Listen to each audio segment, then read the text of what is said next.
I love creating pieces that when you look at them, there's always something new to discover.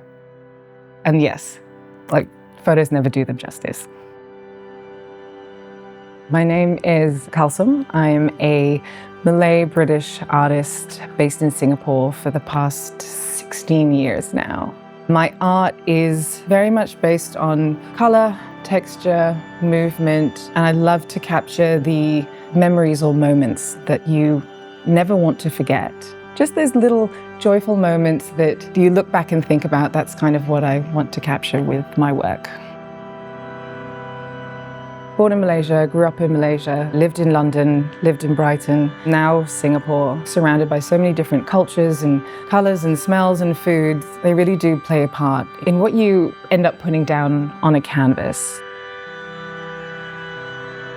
The client always has an idea on the colour palette that they like and the mood the painting speaks, and so I obviously have to follow that. But if I'm doing something that I want to do, then I have an idea at the beginning, and then it doesn't usually work out that way. It generally goes off-piece, and all the colours that I'd picked at the beginning, maybe I might start with them, and then, yeah, it definitely goes off on its own tangent.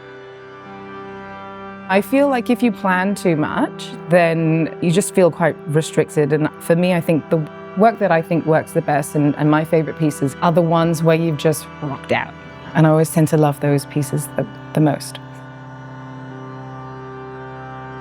I did interior architecture at uni. I was an interior designer for many years. And yeah, so now when people come to me, they always show me a picture of their room and, you know, their furniture. And a lot of the times people don't want it to stand out too much and they want it to kind of fit, you know, within their room. So I think definitely coming from a design background helps with like picking out certain colors and being like, you know, the ones that you wouldn't necessarily think would go, and kind of like tying it in that way.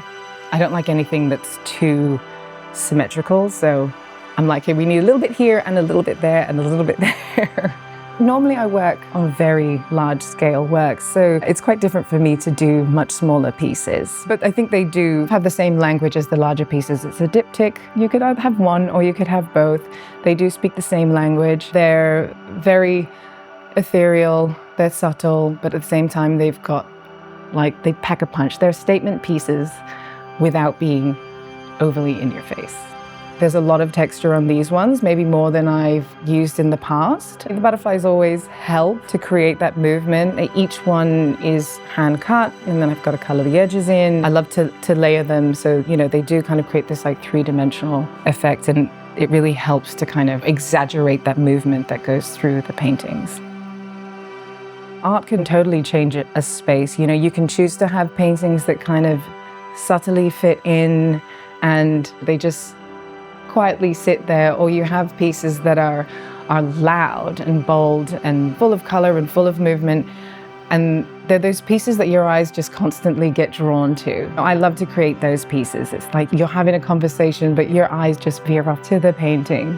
They definitely are more than just a decoration.